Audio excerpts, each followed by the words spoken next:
Hi, my name is Holly Beatty. This is my informative speech on the unsolved murder case of JonBenet Ramsey.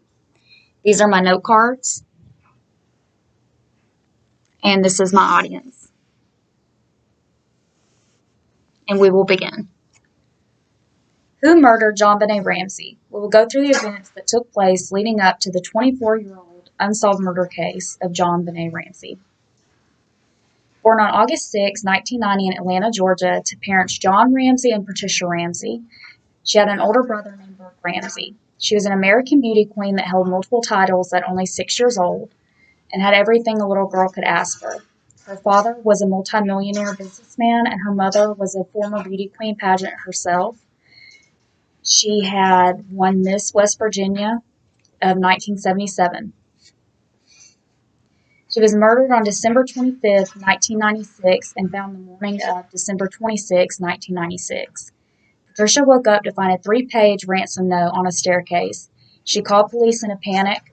She was found by her dad in the basement only 8 hours later, dead.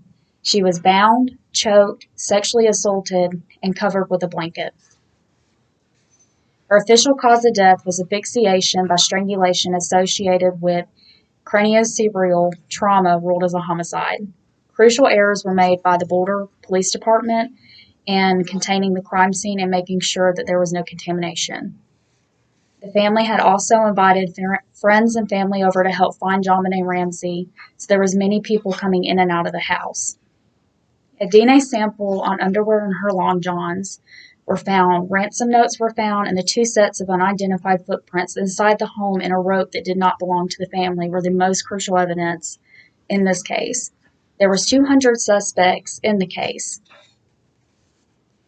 The Ramsey family was one of the main suspects. Some believe that Patricia or Burke had accidentally killed JonBenet and suggested that they had tried to cover it up with the ransom note. There was little evidence to suggest that an intruder had ever been in the house, as there was no footprints found outside in the snow. And who would write a ransom note and then kill her? The grand jury indicted them, but dropped because of no sufficient evidence.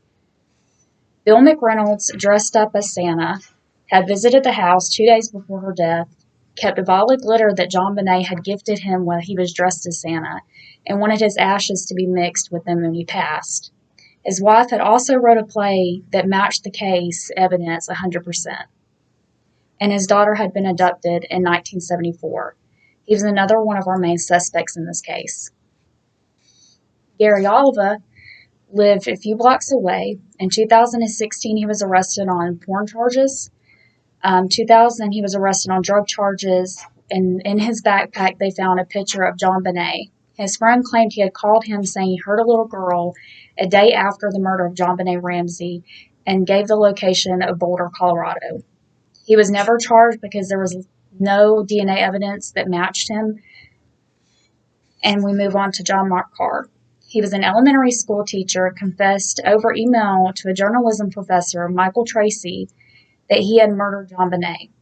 He was tracked down in China on unrelated child porn charges and wasn't in the area at the time. He was also ruled out by DNA evidence.